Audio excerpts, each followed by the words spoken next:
Looking at another application problem. So let's read through this one. Kyle is going to make 10 pounds of mixed nuts for a party.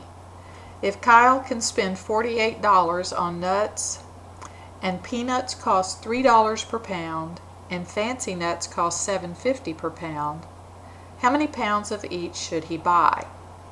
So remember, the last part of that gives us a clue to how many unknowns there are. How many pounds of each should he buy? So what are the each that we're referring to? How many pounds of peanuts? How many pounds of fancy nuts? So we might want to, again, use a table of some kind to keep up with our information. So let's see, what kinds of nuts are we talking about? We could make a table. We could make a row here for peanuts, and a row for fancy nuts. Those are the types of nuts that we're looking at. And remember that Kyle is going to make 10 pounds of mixed nuts. So let's put the mixed here. Okay, the mixed nuts.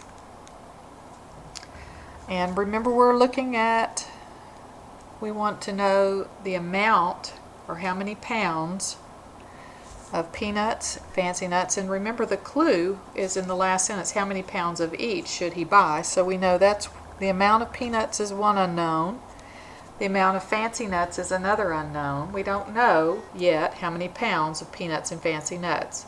We do know that the pounds of mixed nuts that he wants for the party is the number 10 pounds of mixed nuts. Alright, and then some other information here has to do with cost. So let's cost per pound.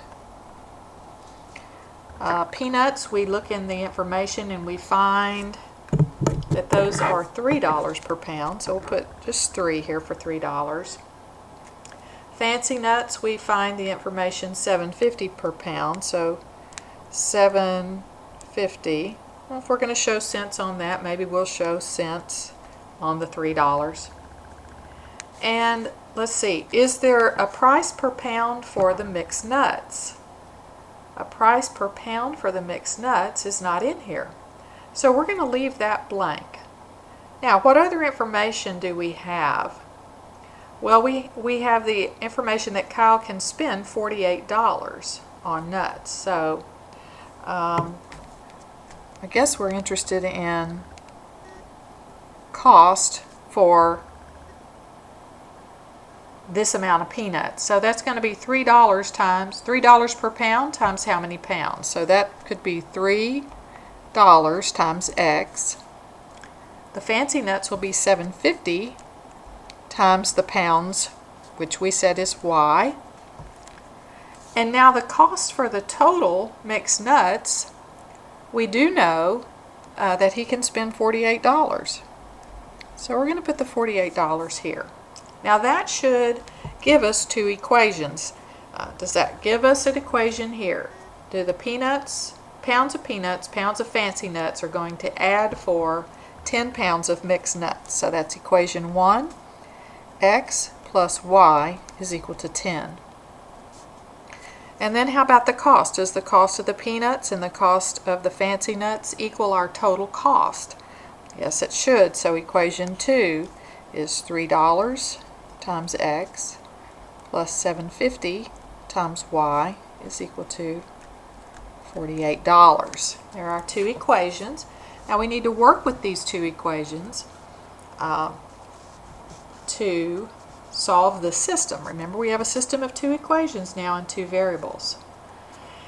So we have some choices, but one thing I might look at is to get rid of the decimals here. So I could multiply by, let's see, if I knock one decimal place off everywhere, that would be fine. I could multiply by 10, it looks to me like, and that would give me 30x, 75y, and 480 here. Alright, so 10 will be enough to clear the decimal places. So that when I rewrite that equation, I have 30x plus 75y is equal to 480.